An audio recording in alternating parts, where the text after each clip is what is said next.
Tunisia has seen a marked shift in attitudes towards women political leaders since Najla Bouden became the first female prime minister in the Arab world.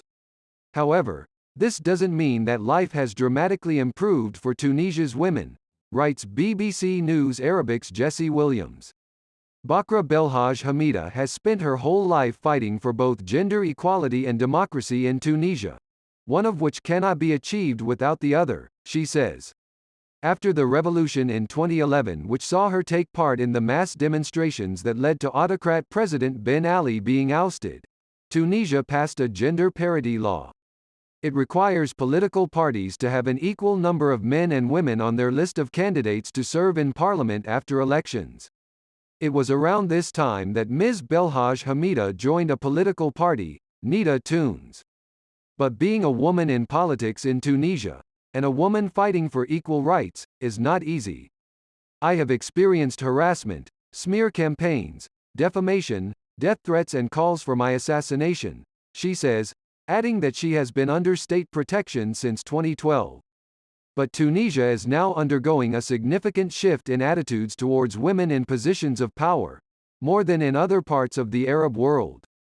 A new survey, carried out by Arab Barometer on behalf of BBC News Arabic, found that Tunisia has seen the largest decline in the number of people saying men are better political leaders than women. Since 2018, there has been a drop of 16 percentage points, from 56% to 40% in those agreeing with the statement that, in general, men are better at political leadership than women.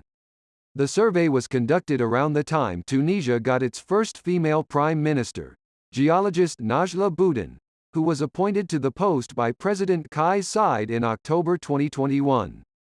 This shows the role model effect, says Amani Jamal, the co-founder of Arab Barometer and dean of the US-based Princeton School of Public and International Affairs.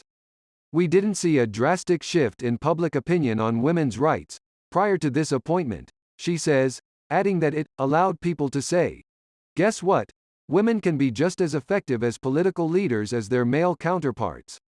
But Ms. Belhaj Hamida describes Ms. Bouden's appointment as being a double-edged sword.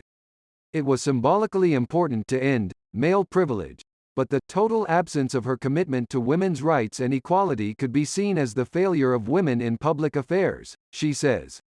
Kenza Ben Azouz, a researcher with global campaign group Human Rights Watch, says the Tunisian women's rights activists she has spoken to do not believe that Ms. Bouden's appointment has led to any concrete achievement.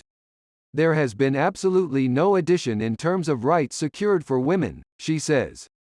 The Tunisian government has not responded to a BBC request for comment.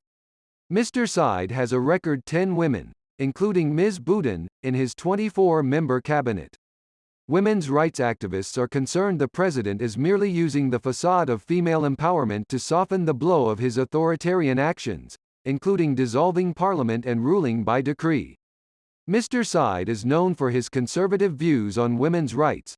He continues to oppose gender equality in inheritance, and Tunisian men are still legally recognized as the head of the household. Inheritance in Tunisia is based on Islamic Sharia law, which stipulates that a surviving son is generally entitled to twice the share of a surviving daughter.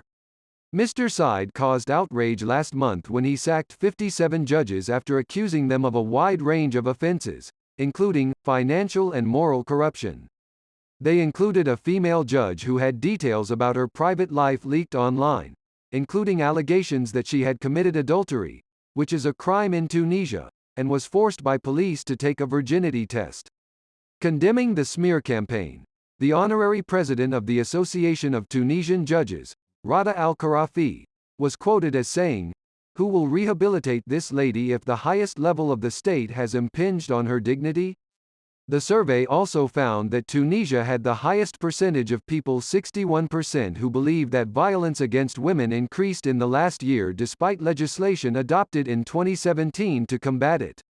In a sign of how dangerous it can be for women, the outspoken leader of the Al-Dustur al-Hur party, Abir Moussi, was slapped and kicked in the middle of a parliamentary session last year by two male lawmakers.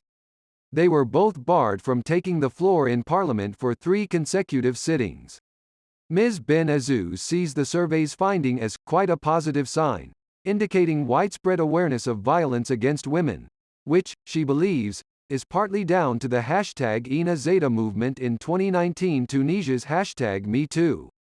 The movement sprung up in response to now jailed MP Zuhair Maklouf being caught masturbating in his car in front of a high school student.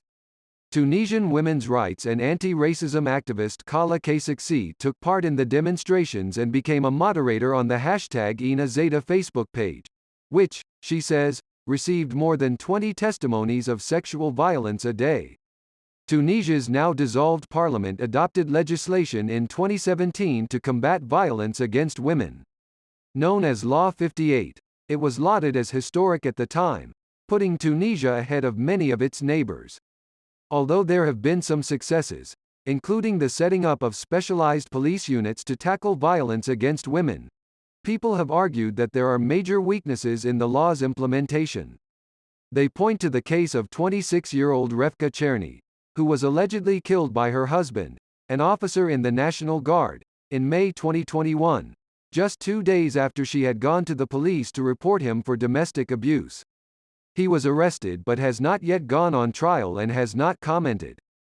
Her case is notorious, as it reflects the failure of the complete system, from the police who conducted mediation between Cherny and her husband despite this being banned.